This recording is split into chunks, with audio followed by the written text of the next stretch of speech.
नमस्कार दोस्तों, मैं doctor Prakash Kumar the Panini IAS academy Hazaribagh से फिर एक बार उपस्थित हुआ हूं और आज फिर मैं एक बेहद ही रोचक विषय वस्तु को लेकर के आया हूं।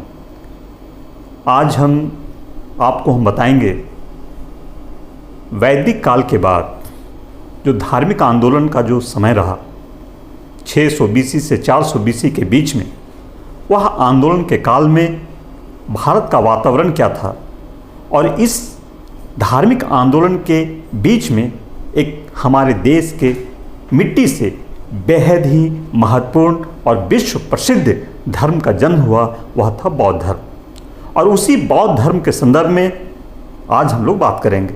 यद्यपि बौद्ध धर्म के बारे में बात करना बहुत लंबा चौड़ा समय लेगा और इसे मैं खंडवार कई एपिसोड में मैं इसे समझाने का कोशिश करूंगा।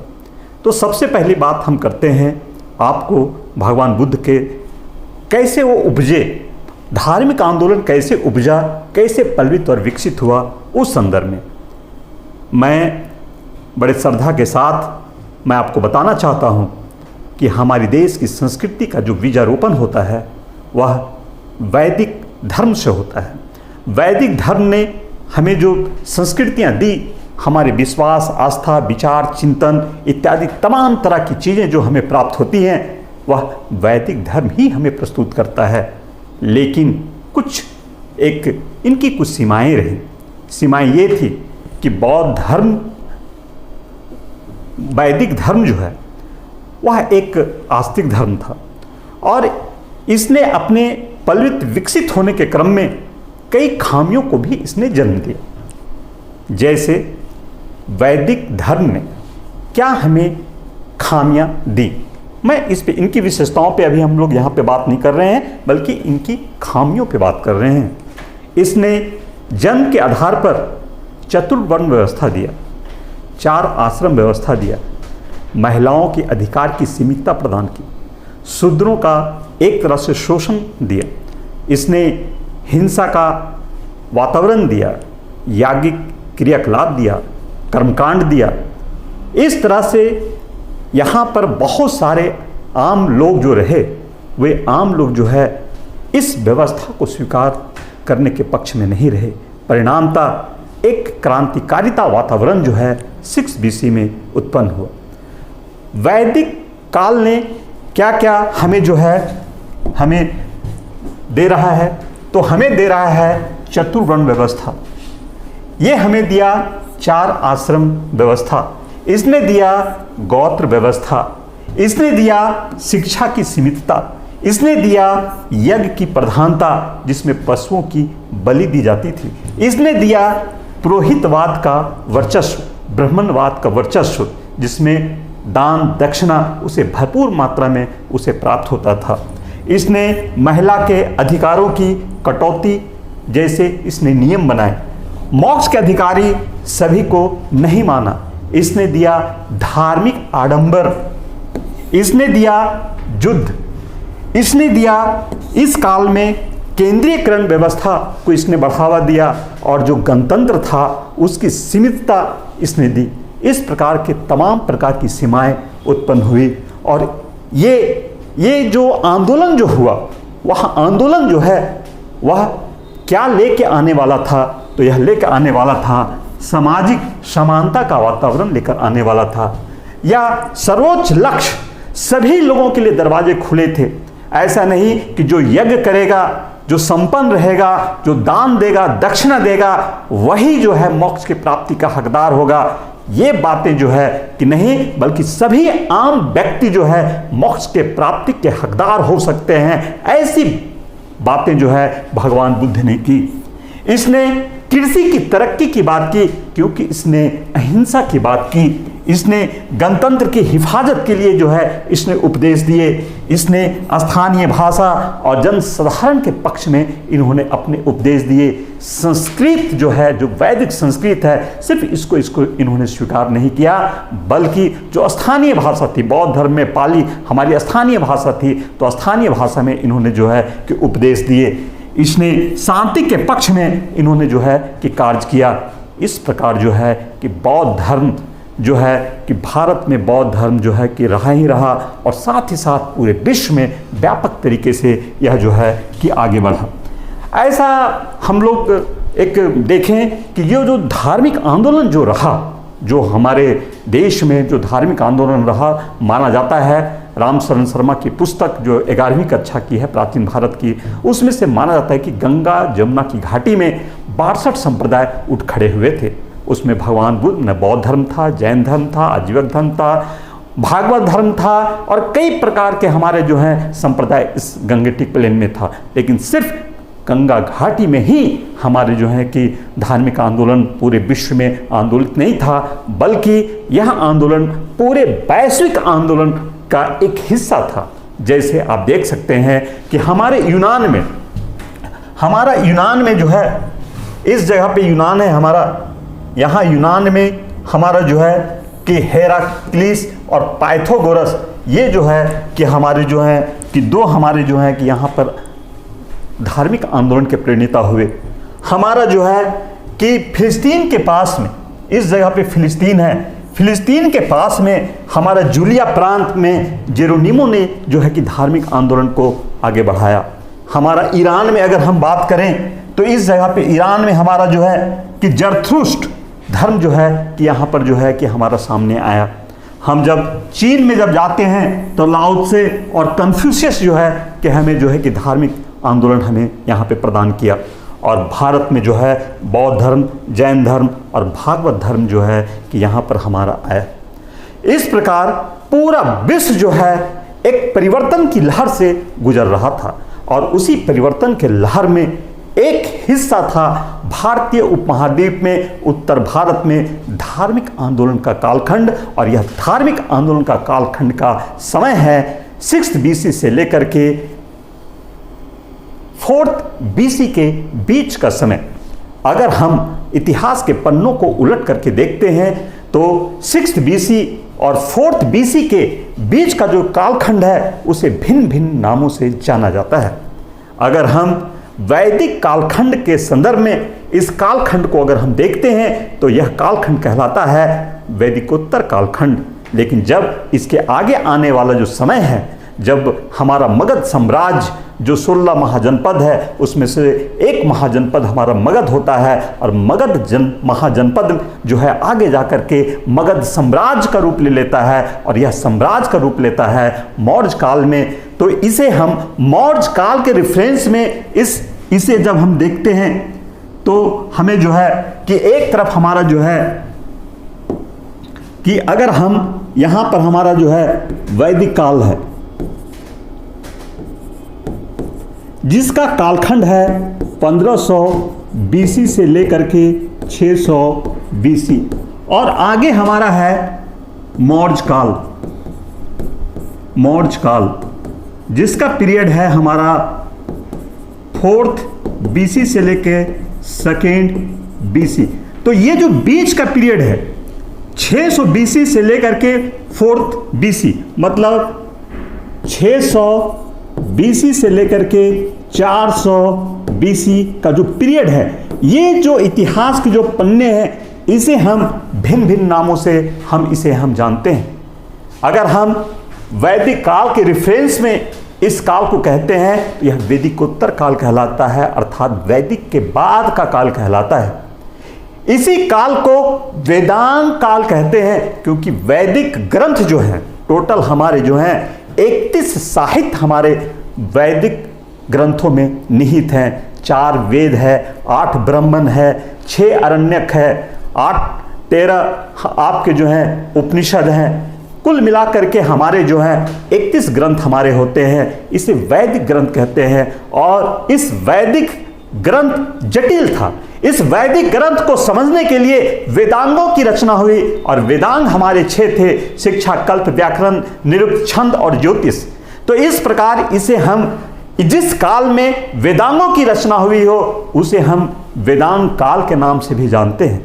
यही वह काल है वेदांगों की रचना जो हुई बड़े संक्षिप्त में हुई, सूत्र के रूप में हुई, फार्मूला के रूप में हुई, इसलिए इस कालखंड को सूत्र लेखन का कालखंड भी कहते हैं। इसी काल में 16 महाजनपद हमारे भारतीय उपमहाद्वीप में उठ खड़े हुए, इसलिए इस कालखंड को 16 महाजनपद का कालखंड भी कहते हैं।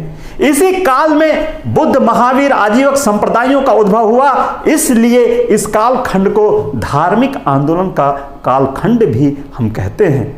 और इसी बीच में हमारा सबसे महत्वपूर्ण जो धार्मिक दर्शन फिलॉसफी जो हमारे देश की भूमि से निकल करके पूरे विश्व में फैल गया, चाहे वो चाइना हो, चाहे वो जापान हो, चाहे वो कोरिया हो, चाहे वो बर्मा हो, चाहे वो श्रीलंका हो, चाहे वो मध्य एशिया हो, वह पश्चिम एशिया की बात हो, वह धर्म था बौद्ध धर्म। और बौद्ध धर्म एक ऐसा धर्म है जो जिसे गंगा घाटी में कई 62 संप्रदाय थे, सभी संप्रदायों के भारत के लोगों ने सुना, देखा, पहचाना, महसूस किया और मनन चिंतन किया और देखा कि बौद्ध धर्म जो है वह वास्तव में बहुत ही तर्कपूर्ण और रेशनल रिलीजियन है। परिणामतः उसे पूरे विश्व ने बड़े श्रद्धा के साथ में अपनाया और उसे जो है कि आज भी पूरे विश्व में बौद्ध धर्म की अपनी एक अलग पहचान है। तो सबसे पहले दोस्तों मैं आपको बताना चाहता हूँ कि भगवान बुद्ध का जन्म कैसे हुआ और कहाँ से कहाँ गए, कैसे उसे ज्ञान की प्राप्ति हुई, इस रोचक तथ्यों के बारे में मैं आपको बताना चाहता हूँ। तो आइए हम आपको बताते हैं कि भगवान बुद्ध का जो है कि जन्म कहाँ होता है और कैसे होता है। हमारे नेपाल के तराई में आपके गोरखपुर के उत्तर में कपिलवस्तु नामक एक शाक्य गण था। वहाँ का राजा सुधोधन था और सुधोधन की शादी बगल के गण से हुई थी, बगल के गण में हुई थी 2 सगी बहनों से, जिसमें बड़ी पत्नी बड़ी बहन का नाम था महामाया और दूसरी का नाम था महाप्रजापति गौतमी।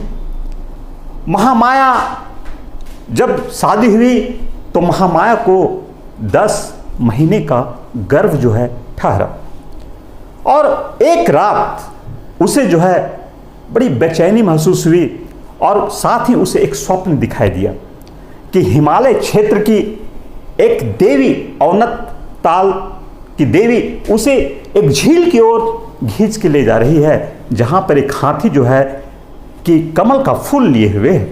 इसे माया स्वप्न के नाम से इतिहास में जाना जाता है। बड़ा विचलित सुबह जब उठी तो अपने पति सुधोधन से इस बात की वह चर्चा करती है कि इसका अर्थ क्या है। उसी समय कई हमारे ज्योतिषियों को बुलाया गया और ज्योतिषियों ने बोला कि कोई पुत्र रत्न की प्राप्ति होगी। महामाया अपने पति सुधोधन से जिद करने लगी कि मुझे अपने नैहर मैके देवदा जो कपिल वस्तु से 28 मील उत्तर की ओर था, हमें वहां पहुंचा दो। रथ तैयार होता है और वह मैके की ओर प्रस्थान करती है, परंतु रास्ते में ही उसे प्रसव पीड़ा प्रारंभ हो जाती है और वह स्थान है आपका लुम्बिनी।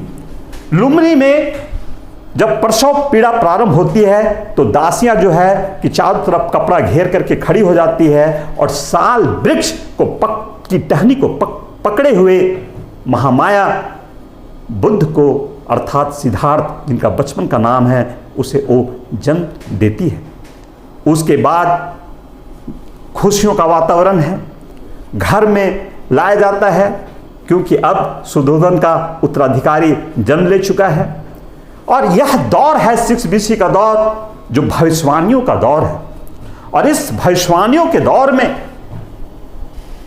भगवान बुद्ध की भविष्यवाणियों को जानने के लिए उत्सुकतावश कई ज्योतिष आते हैं और उसमें एक आपके जो है कालदेव आता है और वह शिशु को देख करके प्रणाम करता है और फिर रोने लगता है और कहता है कि यह तो अद्भुत बालक है, अगर यह जब इसकी वास्तविकता जब इस धरती पर आएगा उसमें मैं जिंदा नहीं रहूंगा। इस प्रकार गोलमाल बातें करता है, लेकिन इससे सुधोधन संतुष्ट नहीं होता है। पुनः जो है कि 30 ज्योतिषियों की एक टीम आती है जिसमें से 29 ज्योतिष कहते हैं कि अगर यह शासक हुआ तो यह एक महाप्रतापी चक्रवर्ती सम्राट बनेगा और अगर यह गृह त्याग करेगा तो महान ऋषि मुनि बनेगा। लेकिन उनमें से एक कौंडिन्य थे जिन्होंने बोले कि नहीं, यह निश्चित रूप से गृह त्याग करेगा, और यह गृह त्याग वो उस समय करेगा जब यह 4 महान चिन्ह को यह जब देखेगा। और 4 महान चिन्ह क्या था? तो एक था रोगग्रस्त व्यक्ति, दूसरा था जर्जर शरीर वाला वृद्ध व्यक्ति, तीसरा था आपका मृत व्यक्ति, और चौथा था एक एकदम स्वच्छंद सन्यासी। ये 4 महान चिन्ह के बारे में उस समय बता दिया गया, और सुधोधन इस चीज को बड़े गंभीरता से अपने आप में लिए। समय बीतता गया, भगवान बुद्ध का जीवन जो है कि वह सांसारिक जीवन में रुचिकर बने, अतः 16 वर्ष की उम्र में ही बिंबा, जशोधरा, भिन्न भिन्न नामों से जाना जाता है, नामक कन्या से उनकी जो है विवाह करा दी गई, ताकि जो है कि उसका जीवन जो है वह सांसारिक जीवन में रम सके। लेकिन भगवान बुद्ध बचपन से ही बड़े ही आध्यात्मिक थे, और जम्बू वृक्ष के नीचे, जामुन के वृक्ष के नीचे हमेशा साधना में लगे रहते थे, और उन्हें यह सांसारिक जीवन काटने को दौड़ता था, उन्हें अच्छा नहीं लगता था।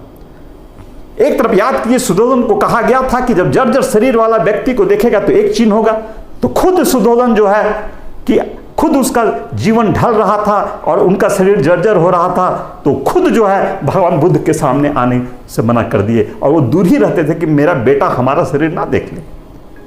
लेकिन 29 वर्ष की आयु, 29 वर्ष की जब आयु भगवान बुद्ध की हुई, तो उस समय जो है कि वह अपना कपिल वस्तु को घूमने के लिए वो निकले, और जब वो निकलते हैं तो भ्रमण जब कर रहे होते हैं तो बड़े बेचैन होते हैं।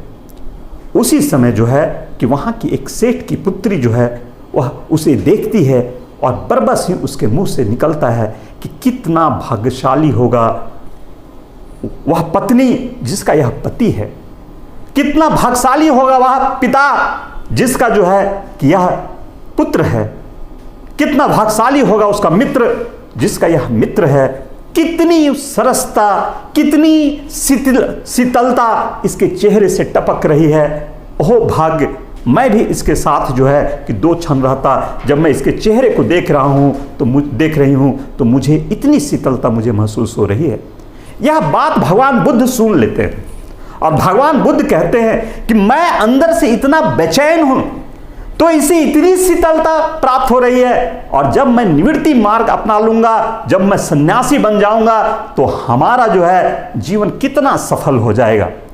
भगवान बुद्ध वापस अपना जो है महल आते हैं, और बड़े बेचैन दिखते हैं। यह खबर सुधोधन के पास में पहुंचता है, और सुधोधन कहते हैं कि शाम में कि गणिकाओं का नृत्य गान जो है कि आयोजित किया जाए, ताकि भगवान बुद्ध का जो बेचैनीपन है वह शांत हो सके। चारों तरफ नृत्य फैल जाता है, नृत्य गणिकाएं करने लगती हैं। लेकिन इसी बीच में भगवान बुद्ध को नींद आ जाती है, और जब वो अचानक जब आंख खोलते हैं, जब रात काफी बीत चुका होता है, तो वही आकर्षक गणिकाएं जो सज धज करके अप्सराएं जैसी लग रही थी, अब वो इस समय जो है कि वो नृत्य करते करते थक चुकी होती हैं, और थक करके जो है कि उनके वस्त्र अर्धनग्न हो जाती हैं, बाल बिल्कुल डायन जैसा दिखाई देने लगता है। भगवान बुद्ध डर जाते हैं और कहते हैं कि अब तो गृह त्याग मुझे करना ही पड़ेगा, और सांसारिक जीवन से उनका मोह हो जाता है, और बिना किसी को कहे हुए वह जो है आषाढ़ पूर्णिमा के दिन में अपने गृह का त्याग करते हैं, जो इतिहास में महाभिनिष्क्रमण के नाम से वह जाना जाता है। और गोरख वह रात में अपना जो है घोड़ा कंथक और अपना सेवक जो है चाणक उसको कहता है कि मेरे रथ को तैयार करो, मेरे घोड़े को तैयार करो, और वह गृह को त्याग कर देते हैं, और ओमन नदी के किनारे में वह अपने आप को प्रव्रजा घोषित कर देते हैं। वहाँ से वह चल निकलते हैं उत्तर की ओर, और पहले वहाँ पर 2 हमारे जो हैं कि उस तत्कालीन समय में बहुत विद्वान शिक्षक हुआ करते थे, अलार कलाम और उद्दत रामपुत्र। अलार कलाम के पास उन्होंने समाधि क्रिया सीखी, उद्दत रामपुत्र के पास भी उन्होंने कई साधनाएं सीखी, लेकिन उन्हें संतुष्टि नहीं हुई, और वहाँ से वो जंगल ही जंगल वह आगे बढ़ते चले जाते हैं और बढ़ते बढ़ते वे पहुंचते हैं इटखोरी।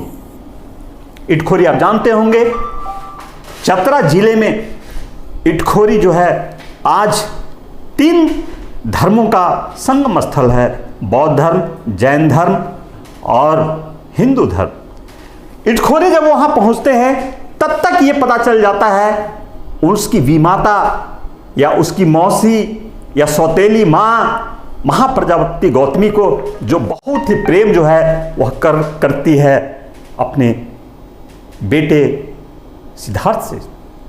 और यहाँ पर वो खोजते खोजते आती है इटखोरी, और इटखोरी में कहती है कि पुत्र मिलती है अपने बेटे से कि चलो घर चलो, राजपाट सुना है, तुम्हारे बिना पूरा संसार सुना है, मेरा घर सुना है, मेरा दिल सुना है, मेरी जो है माँ की जो छाँव है वो सुना है, आंचल सुना है, चलो। लेकिन भगवान बुद्ध टस से मस नहीं होते हैं और कहते हैं नहीं माँ, अब मैं घर वापस नहीं जाऊंगा, मुझे ज्ञान खोजना है और सच्चाई को खोज करके ही मैं जो है कि मैं रहूंगा। वही बरबस महाप्रजापति गौतमी के मुंह से निकलती है इति खोई, और वही बन जाता है इटखोरी। तो आज आप जानते हैं इटखोरी जो है कितना महत्वपूर्ण स्थान रखता है धार्मिक रूप से। वहां से वो निरंजना नदी को तट पकड़ करके वह धीरे धीरे धीरे धीरे आगे बढ़ते हैं और उरुवेला पहुंचते हैं, और उरुवेला में वहां की सेनानी की पुत्री सुजाता के साथ भी जो है कि यहाँ पर एक एपिसोड जुड़ा हुआ है। यहीं पर इन्हें 5 मित्र मिलते हैं जो ज्ञान की खोज में तड़प रहे होते हैं, और इन्हें सूचनाएं दी जाती हैं कि जितना कष्ट करोगे उतना तुम्हें जल्दी ज्ञान मिलेगा। ये कॉन्सेप्ट दिया जाता है। ये खूब कष्ट सहते हैं, ऐसा कष्ट सहते हैं कि शरीर जो है हड्डी का ढांचा बन जाता है, नरकंकाल बन जाता है, बिल्कुल, फिर भी इन्हें ज्ञान की प्राप्ति नहीं होती है। तो सुजाता जो सेनानी की पुत्री है, वो सुजाता जो है एक बार ये वहां पर वृक्ष के नीचे जो है साधना में लगे होते हैं, और एक मनोवांछित कार्य पूरा होता है सुजाता का। तो वह वृक्ष देवता समझ करके, क्योंकि नरकंकाल तो बन ही गए थे, ये हड्डी जैसे थे, भूत जैसे थे, तो मुंह में जो है खीर थोड़ा खिला देते हैं मनोवांछित उनकी इच्छाएं पूर्ण होने से। और जब वो खीर जब खाते हैं तो इन्हें बड़ा ही संतुष्टि महसूस होता है। उसी समय इनके मस्तिष्क में आता है ना ही ज़्यादा हमें जो है कि हमें भौतिकता की ओर बढ़नी चाहिए, ना ही ज़्यादा कष्ट उठाना चाहिए, बल्कि मध्यम मार्ग अपनाना चाहिए। और इसी कड़ी में उन्होंने मध्यम मार्ग पर चलने के लिए जो है रास्ता देते हैं। ठीक उसी प्रकार कि वीणा के तार को इतना कसो नहीं कि वो टूट जाए, और इतना ढीला नहीं रखो कि उससे आवाज़ ही नहीं आए। इस तरह जीवन का फिलॉसफी वहाँ पर देते हैं, मध्यम मार्ग पर व्यक्ति को चलना चाहिए। और वहीं पर धीरे धीरे वो साधना करते हैं, 49 दिन तक लगातार साधना करते हैं, 7 चक्रों में साधना करते हैं, कभी पीपल वृक्ष के नीचे, कभी बरगद वृक्ष के नीचे, और अंतोगत्वा उन्हें पीपल वृक्ष के नीचे इन्हें गया में, ये जो गया जो देख रहे हैं और ये जो देख रहे हैं पीपल वृक्ष, उन्हीं के वंशज का पीपल वृक्ष है। इसी पीपल वृक्ष के नीचे आपको बौद्ध गया में भगवान बुद्ध को जो है कि ज्ञान की प्राप्ति होती है। ज्ञान प्राप्त उनको वहां पर होता है, और ज्ञान प्राप्त होने के बाद इतने खुश हो जाते हैं, इतने खुश हो जाते हैं कि कहना नहीं, क्योंकि उनको लगता है अब मैं किसे बताऊं, किसे बताऊं, किसे बताऊं। तो उसी समय जो है कि आपके जो हैं उड़ीसा से 2 यात्री जो है कि रास्ते में चले जा रहे थे, और उन्हें वो कहते हैं कि सुनो सुनो सुनो सुनो, मुझे ज्ञान की प्राप्ति हो गई है, सुनो समझो मेरी ज्ञान की प्राप्ति हो गई है। और उस ज्ञान की प्राप्ति के लिए जो है कि उनको बोलते हैं बैठो सुनो, बहुत अच्छा चीज़ मैं बताने जा रहा हूँ। तो जब उन्हें बताने लगे, अष्टांगिक मार्ग बताने लगे, प्रतिसमुत्पाद बताने लगे, 4 आर्सत बताने लगे, सारी चीज़ों की मैं चर्चा करूँगा एक एक करके। 10 सील बताने लगे। बोला ये पागल है, हमको बुला के क्या क्या बक रहा है। तो भगवान बुद्ध ने समझा कि पढ़ाओ उसी को, समझाओ उसी को जो समझने का लायक हो, और जो समझने का लायक नहीं हो उसे बिल्कुल जो है कि बताना उचित नहीं है, बल्कि वह मूर्खता है। परिणामता वह जो है कि साधना करते हैं, देखते हैं कि हमारी बातों को कौन समझ सकता है, तो उसी समय जो है कि वह अपने ज्ञान से, अपने विवेक से, अपने अंदर से शक्ति से, दिव्य शक्ति से देखते हैं कि जो 5 भिक्षु उन्हें उर्वेला में मिला था वो ज्ञान के निकट हैं, और वहां से वो चल देते हैं। सीधा कहाँ चलते हैं? तो सारनाथ जाते हैं, और सारनाथ में वो जो है 5 भिक्षु ने, वही 5 भिक्षु मिलते हैं, अश्वजीत, भद्ये, वाप, कौंडिन और महानाम। इन्हें जो है कि ऋषि पतन में, सारनाथ के ऋषि पतन में उन्हें जो है प्रथम उपदेश देते हैं, जहां पर आज घेमुख स्तूप जो है बना हुआ है, जो शिव लिंग के आकार में है। यहीं पर जो है कि बौद्ध धर्म का जन्म होता है, यहीं पर बौद्ध संघ का जन्म होता है, और भगवान बुद्ध तो अपने आप में तो प्रचंड है ही। इस प्रकार बुद्धम शरणम गच्छामि, धम्मम शरणम गच्छामि, संघम शरणम गच्छामि। इस प्रकार बौद्ध धर्म में त्रिरत्न की अवधारणा है, और तीनों का समान महत्व है। और भगवान बुद्ध ने सारनाथ में बौद्ध धर्म की स्थापना कर दी, बौद्ध संघ की स्थापना कर दी, और स्वयं बुद्ध तो अपने आप में दिव्य थे ही थे। इस प्रकार 3 चीजें बौद्ध धर्म में अपने आप में बेहद ही महत्वपूर्ण स्थान रखता है। और उसके बाद 29वें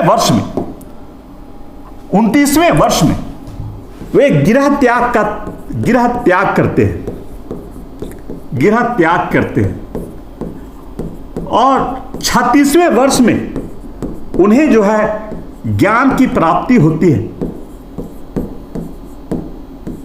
और 80वें वर्ष में वो मृत्यु या महापरिनिर्वाण इन्हें प्राप्त होता है, मृत्यु हो जाती है। तो 36वें से लेकर के 80वें वर्ष तक, 45 वर्ष तक वो नगर नगर, गांव गांव, शहर शहर घूमते हैं, और अपनी विचारधाराओं को, बातों को लोगों को बताते हैं। और बताते बताते एक महान कारवां खड़ा हो जाता है गंगा घाटी में, और वो जो दर्शन देते हैं वही हो जाता है बौद्ध दर्शन। और उनके द्वारा बताए गए जो मार्ग है उसे लिपिबद्ध किया जाता है, लिखा जाता है, तो वही हो जाता है बौद्ध साहित्य।